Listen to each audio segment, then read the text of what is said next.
মায়েরা, সাধারণতভাবে আপনারা একটু বিচার করে দেখবেন, যারা দীক্ষা টিক্ষা নিয়েছেন তাদের ক্ষেত্রে একটা কথা বলি, এখানে কারা কারা দীক্ষা মন্ত্র নিয়েছেন তারা একটু হাত তুলবেন। যারা দীক্ষা নিয়েছেন, বেশ, ঠিক আছে। যারা মন্ত্র নিয়েছেন তারা ভাগ্যবান, আর যারা মন্ত্র এখনো নেননি তারা অবশ্যই মন্ত্রটিকে নেওয়ার চেষ্টা করবেন। গুরু দীক্ষা না নিলে পরে দেহ শুদ্ধ হয় না, এই কথাটা আমি বলবো না, কিন্তু মন্ত্রটা মানব দেহের একটা প্রয়োজনীয় শক্তি বলা যায়। কিন্তু মন্ত্র নেয়নি বলে সে দেহ শুদ্ধ হয়নি, তার হাতে জল খেতে নেই, তার হাতে ভাত খেতে নেই, এটা যদি বলে তাহলে গোঁড়ামির কথা বলে মনে হয়। এ কথা যদি বলতে হয় তাহলে চৈতন্য মহাপ্রভু যখন সচিমায়ের কোলে জন্ম নিলেন, সেটা তো সচিমায়ের কোলে নিমাই আসার পরে সচিমা দীক্ষা নিয়েছিলেন, তার আগে তো নেয়নি। তাহলে আপনি যদি এটা বলেন যে দীক্ষা মন্ত্র না নিলে আপনার দেহ শুদ্ধ হবে না, সেটা নয়। তুলসীমালা গলায় না নিলে দেহ শুদ্ধ হবে না, এটা নয়। এগুলো তোমার বাইরের দিক, কিন্তু ভেতর থেকে তোমাকে পরিষ্কার হওয়ার দায়িত্বটা নেওয়ার জন্যই তোমাকে মন্ত্র ধারণ করতে হবে। যদি বলে কেন, বলে শোনে নাও, মন্ত্র মানুষ কেন শোনে সেটা আগে জেনে নাও। মন যুক্ত ত্র সমান মন্ত্র, আর ত্র মানে হচ্ছে ত্রাণ করা, মানে স্নান করা, পরিষ্কার করা। তাহলে মায়েরা, যেদিনকে তুমি মায়ের গর্ভে জন্ম নিলে সেদিন তোমার দেহ মন প্রাণ শুদ্ধ হয়েই তুমি জন্ম নিয়েছিলে। কিন্তু পরবর্তীকালে যখন ধীরে ধীরে তোমার বয়সটা বেড়ে উঠল, যেদিন তুমি চোখ দিয়ে দেখতে শিখলে, কান দিয়ে শুনতে শিখলে, জিহ্বা দিয়ে কথা বলতে শিখলে, যখন ইন্দ্রিয়গণ ধীরে ধীরে জাগরিত হতে শুরু করলো, তখন ইন্দ্রিয়ের দ্বারা তোমার কামনা বাসনাটা যখন ক্রমশ বেড়ে উঠল, সেদিন তোমার ভেতরে থাকা শুদ্ধ প্রেম ভালোবাসা ওটা তখন চাপা পড়ে গেল। তাহলে আসল কথাটা হচ্ছে এটাই যে তুমি শুদ্ধই ছিলে, তুমি পবিত্রই ছিলে, তোমার ভেতরে প্রেম ভক্তি ভালোবাসা ছিল, কিন্তু কামনার চাদর দিয়ে, তুমি আকাঙ্ক্ষার চাদর দিয়ে ওগুলোকে ঢেকে দিয়েছ। তাই তুমি যদি মন্ত্রটাকে একবার গুরুর কাছ থেকে নিতে পারো, আর সেই মন্ত্র যদি নিয়মিত জপ করে যেতে পারো, তাহলে কামনার যে চাদর দিয়ে তোমার ভেতরে থাকা প্রেমটা চাপা পড়ে থাকে, তখন মন্ত্র শক্তির দ্বারা ওই চাদরটাকে তুলে সরিয়ে দেওয়া যায়। আর এটা যদি করা যায় তাহলে তোমার হৃদয়ের দরজাটা তখন খুলে যায়। মায়েরা শুনে নেন, যেমন বাড়িতে বিশেষ কোনো অতিথি আসার কথা যখন হয়, দেখবেন আপনার বাড়িটা তখন আলাদা করে একটু পরিষ্কার করার দায়িত্বটা নিতে ইচ্ছে করে। মনে করুন সারা বছর আপনি বিছানা পরিষ্কার করলেন না, কি ঘরদোর পরিষ্কার করলেন না, কিন্তু ঠিক যেদিনকে আপনার বাড়িতে একজন বিশেষ অতিথি আসবেন বলে ঘোষণা হলো, সেই দিন আপনি লোক লাগিয়ে হলেও ঘর দৌড় বিছানা আনাচে কানাচে ফাঁদ যা কিছু ছিল একবারে চকচকে ঝকঝকে করে দিলেন। কেন না, ঘর যত পরিষ্কার রাখা যায় তত অতিথি এসে ঘরে বসলে সে শান্তি পায়। কিন্তু আপনি ভালোবাসা দিয়ে ঘরে ঢোকালেন, কিন্তু ঘরে ফাঁদ লেগে আছে, ময়লা লেগে আছে, ধুলোবালি উঠছে, তাতে করে ওই ব্যক্তি আপনার ঘরে বসে সুখ পাবে না। তেমনি ভগবানকে তুমি হৃদয়ের দরজা খুলে দিলে, সেইখানে তুমি বালিশ দিয়ে দিলে, বসার জন্য বিছানা তৈরি করে দিলে, কিন্তু হৃদয়ের মধ্যে ময়লাটাকে তুমি সরালে না, তাতে ভগবান এলো বটে কিন্তু বেশিক্ষণ থাকবে না, কারণ ওই ময়লা ওই দুর্গন্ধ ভগবান পছন্দ করবেন না। তাই জন্য মন্ত্র যদি নিয়মিত পাঠ করা যায়, শ্রবণ করা যায়, হৃদয় মন্দিরটাকে পরিষ্কার সুগন্ধে ভরিয়ে দেওয়া যায়, যাতে করে ওই মন্দিরে ভগবান অনায়াসে এসে দেখা দিয়ে দেবে। তাই এখানে যারা দীক্ষা নিয়েছেন তাদেরকে বলি, প্রণাম, দীক্ষা মন্ত্র আপনি জপ করেন, তপ করেন, সবই করেন, কিন্তু সেই ফাঁকে আপনি সকাল যখন হবে একটুখানি গুরুর চরণে, জগৎ গুরু আমার শ্রী চৈতন্য মহাপ্রভু, তার চরণে একটুখানি সেবা দিতে যেন আপনি ভুল না করেন। মায়েদেরকে বিশেষ করে আমি দায়িত্বটা চাপিয়ে দেব। ঠিক ভোর 3:30 যখন বাজবে, বাড়ির মালিক যদি পরিশ্রম করে সে রাত্রিতে ঘুমায়, তাতে করে দরকার নেই তাকে ঘুম থেকে ডাকা। ছেলে যদি রাত্রিতে পরিশ্রম করে বাড়ি ফেরে, তাহলে ওই ছেলে যদি ঘুম থেকে না ওঠে, দরকার নেই। কিন্তু আপনি যেহেতু বাড়ির গিন্নি, আপনি যেহেতু ওই সংসারের লক্ষ্মী হতে চাইছেন, তাহলে আপনি নিজ দায়িত্বে 3:30 বেজে গেলে বিছানাটা ত্যাগ করে কিছুটা সময়ের জন্য আপনি আপনার ওই ঘরের মধ্যে গৌরাঙ্গের নামের অমৃতটাকে একটু ছড়িয়ে দেবেন। যার বাড়িতে নিত্যদিন কণামাত্র গৌরের নাম চলে, সেই বাড়িতে কোনোদিন মোহ অন্ধকার থাকতে পারে না। আর যার বাড়িতে নামের দ্বারা গোবিন্দ নয়নের ফোঁটা ঝরে, সেই বাড়ির মানুষকে মায়া কান্না কাঁদতে হয় না। তাই ভক্তমণ্ডলী মায়েরা, আপনাদেরকে বলি, মায়েদেরকে 3:30 যখন বাজবে ঘড়ির বেলায়, কিছুই না, একটা সহজ গান, সেটা পারলে উচ্চ স্বরেও করতে পারেন, নইলে ফিসফিস করেও করতে পারেন। আর যদি মনে হয় যে না আমি মনে মনে করব, তাও করতে পারেন। কিন্তু করবেন ভক্তি, ভালোবাসা, বিশ্বাস, অনুরাগ সব কিছু দিয়ে, চোখ বন্ধ করে এই গান। ভজ গৌরাঙ্গ কহ গৌরাঙ্গ লহ গৌরাঙ্গেরি নাম রে, হরি হরি বল।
সবাই বলুন হরি বল।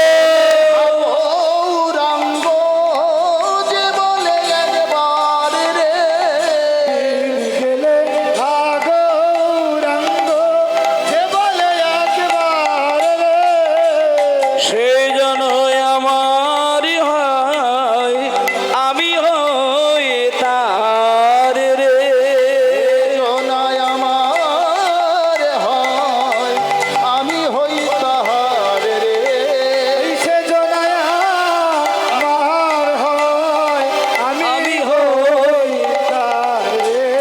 ভজ গৌরাঙ্গ কহ গৌরাঙ্গ লহ গৌরাঙ্গের নাম রে। হরে গৌরাঙ্গ কহ গৌরাঙ্গ লহ গৌরাঙ্গের নাম রে। হরি বল। গৌরাঙ্গ কহ গৌরাঙ্গ লহ গৌরাঙ্গের নাম রে। বাবা বাবা, হরি বল হরি বল হরি বল হরি বল। এই যে গানটা আমি গাইলাম, এই গানটা হচ্ছে বৈষ্ণব জগতের খুব মানে শ্রেষ্ঠ একটা সঙ্গীত বলা যায়। ভজ গৌরাঙ্গ কহ গৌরাঙ্গ লহ গৌরাঙ্গের নাম রে, মানে এমন কোনো কঠিন ভাষাও নয়, আর তাল ছন্দটাও খুব কঠিন নয়, কিন্তু গানের ভেতরের আবেগটি কিন্তু খুব কঠিন বলা যায় তাদের ক্ষেত্রে যারা গৌরের চরণে আত্মনিবেদন করতে পারে না। কিন্তু যিনি গৌরের চরণে আত্মনিবেদন করতে সক্ষম, তিনি এই গানটা গাইতে গেলেই নয়ন দিয়ে ছচ্ছর করে জল গড়িয়ে যাবে। আর একটা জিনিস আপনাদের বলে দিই মা, কীর্তন গান এমন একটি রসের গান যে গান শুনলে পরে, যে গান গাইলে পরে মানুষের কোমর মাথা ঘাড় দোলানোর কিন্তু ইচ্ছেটা যাবে না। কীর্তন শুনতে গেলে মানুষের সর্বপ্রথম যে জিনিসটা দুলতে শুরু করে সেটা হলো তার একান্তভাবে তার শুদ্ধ হৃদয়। যে কীর্তন শুনে হৃদয়টাকে ভিজিয়ে দেয়, দুলিয়ে দেয়, চোখ বন্ধ করে অনায়াসে গৌর চরণকে ধুইয়ে দিতে পারেন, একমাত্র তিনি ভগবানের প্রতি আত্মনিবেদন জানাতে পারেন। তা ভক্তমণ্ডলী মায়েরা, আজকের যে পদ গানটি ধরে আমি কীর্তনটা শুরু করলাম তার এক একটি লাইনে এক একটি করে উপকার, এক একটি লাইনে এক একটি করে উপকার লুকিয়ে রয়েছে। প্রথম লাইনের উপকারটা কি না, শ্রী গৌরাঙ্গের দুটি পদ যার ধন সম্পদ সে জানে ভকতি রস সার। তার মানে বলতে যাইছে তোমাকে রাধারানীর নাম ধরেও কাঁদতে হবে না, তোমাকে হাকৃষ্ণ বলেও কাঁদতে হবে না, তোমাকে কালী ঠাকুর, দুর্গা ঠাকুর, সরস্বতী ঠাকুর, লক্ষ্মী ঠাকুর কোনো দেবতার নাম ধরে কাঁদতে হবে না। তুমি শুধু গৌরাঙ্গকে একবার ডেকে যাও। এখানে যাদের যাদের বাড়িতে মন্দির আছেন, বিভিন্ন দেবদেবতাকে আপনারা আরাধনা শ্রেষ্ঠ সম্পদ বলে মনে করেন, কিন্তু আমি আপনাদেরকে একটা দায়িত্ব দেব মায়েরা, নিতাই গৌরের বিগ্রহ যদি তৈরি করতে নাও পারেন, মিনিমাম 50টা টাকা খরচা করে অন্তত একটা নিতাই গৌরের ক্যালেন্ডার হোক বা একটা পিকচার হোক আপনি বাড়িতে রাখবেন। নিত্যদিন সকালবেলায় নিতাই চরণে, গৌর চরণে যদি সেবাটা দিতে পারেন, তাহলে আপনার কারোর সেবা দেওয়ার দরকার নেই। একমাত্র যে নিতাই বলে কাঁদে, যে গৌর বলে কাঁদে, সেই ভক্তের ওপরে 33 কোটি দেবতা কৃপা ঢেলে দেয়। তাই জন্য এটা আমার কথা নয়, পদকর্তার কথা। গৌরাঙ্গের চরণকে সম্পদ ভাবলেই তিনি একজন শ্রেষ্ঠ ভক্ত হতে পারবেন। তাহলে মায়েরা, একটা উপকার আমরা পেয়ে গেলাম। কি উপকার পেলাম না, গৌর চরণকে আমি শ্রেষ্ঠ সম্পদ বলে ভাববো, তাহলে আমি ভক্ত হয়ে যাব। এইবার দ্বিতীয় উপকারটা কি বললেন, মানে 2 নম্বর উপকার, সেইখানে বলছেন গৌরাঙ্গ মধুর লীলা যারি করনে প্রবেশিলা আমার গৌরাঙ্গে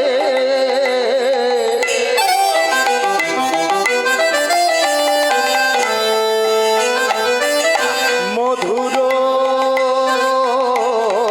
লীলা যার করনে প্রবেশিলা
শ্রবণ করে হাগর বলে কেঁদে মরে হইব লীলা শ্রবণ করে গৌর বলে কেঁদে মরে গৌর লীলা শ্রবণ করে গৌর বলে কেঁদে মরে ওরা অজ্ঞান আধার যায় গো সরে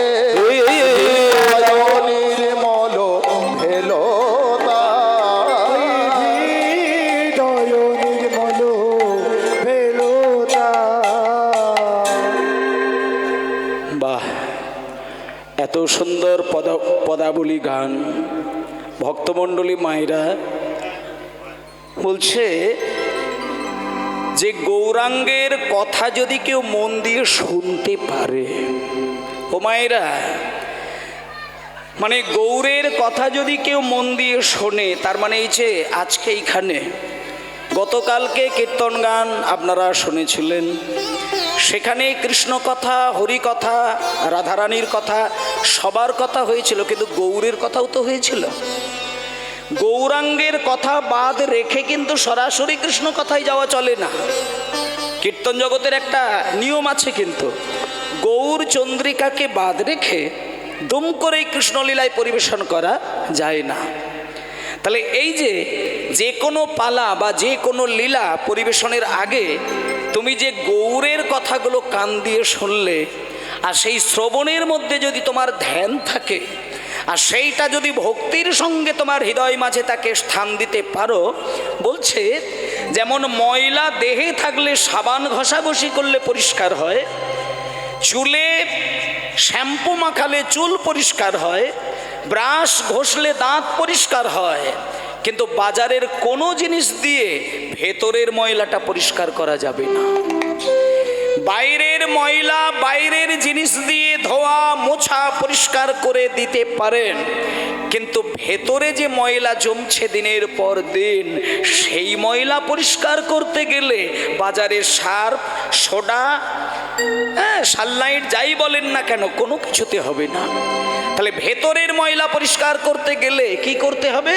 এখানে আমার কথা নয়, বৈষ্ণব পদকর্তার কথা। তিনি বললেন যে ভেতরে যদি তোমার ময়লা জমে যায়, তাহলে তুমি চিন্তা করো না, গৌরাঙ্গ মধুর লীলা যার কর্ণে প্রবেশিলা, হৃদয় নির্মল ভেলতা। মানে বলছে গৌরের কথাটা শুধু মন দিয়ে শুনে যাও, মন দিয়ে শুনে যাও।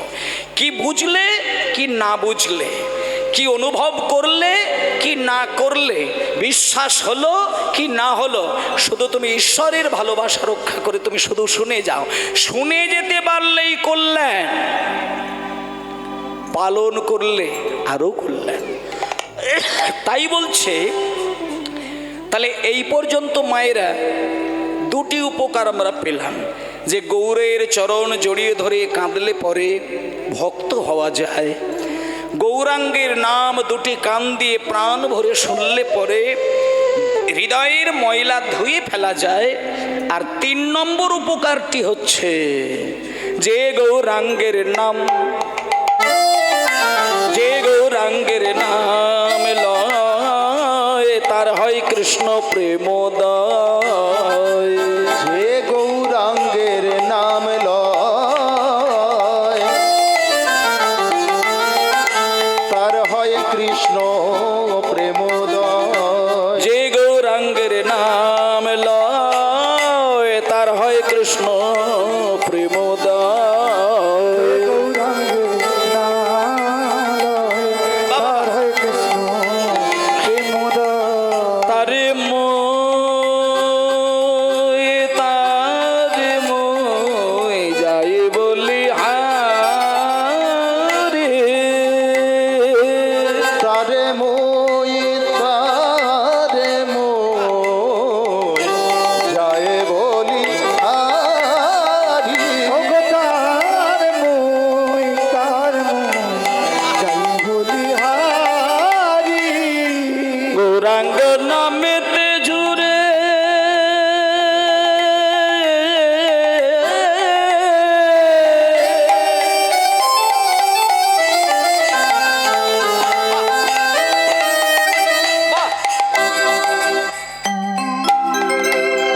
গৌর বলে কান্তে পারে, গৌরাঙ্গ গৌরাঙ্গে নামেতে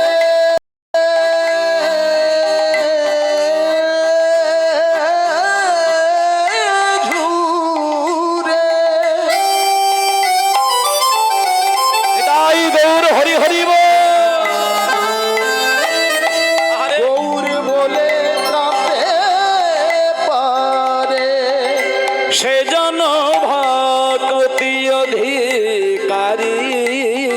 সেজন ভক্তি অধিকার, সে জন ভক্তির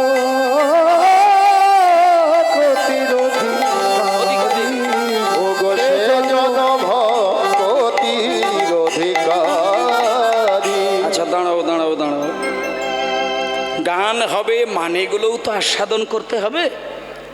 হোমা, ওদিকে দুটো লাইনের মানে তো আমি বুঝিয়ে দিলাম, এবার 3 নম্বর লাইনটাতে বলছে যে গৌরাঙ্গের নাম লয়। তার মানে এর আগে বলছে আমি মনে করেছি যে গৌরচরণ আমার শ্রেষ্ঠ সম্পদ, তাহলে আমি ভক্ত হয়ে যাবো, এটা 1 নম্বর ছিল। তারপর আমি গৌরাঙ্গের কথা শুনে শুনে কাঁদবো, তাহলে আমার হৃদয়ের ময়লা পরিষ্কার হবে, এটা 2 নম্বর ছিল। এবার 3য় লাইনে বলছে যে গৌরাঙ্গের নাম জিভে উচ্চারণ করে তার কি উপকার হয়।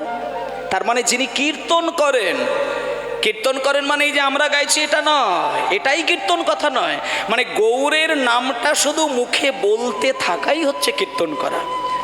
সেটা যদি আপনি নিত্যদিন সকালবেলায়, দুপুরবেলায়, সন্ধ্যাবেলায় আপনার ঘরের মধ্যেও আপনি শুধু চোখ বন্ধ করে তার কথাগুলো বলতে পারেন, তার সম্পর্কে গান গাইতে পারেন, তাহলে কিন্তু আপনি কীর্তন গান পরিবেশন করলেন।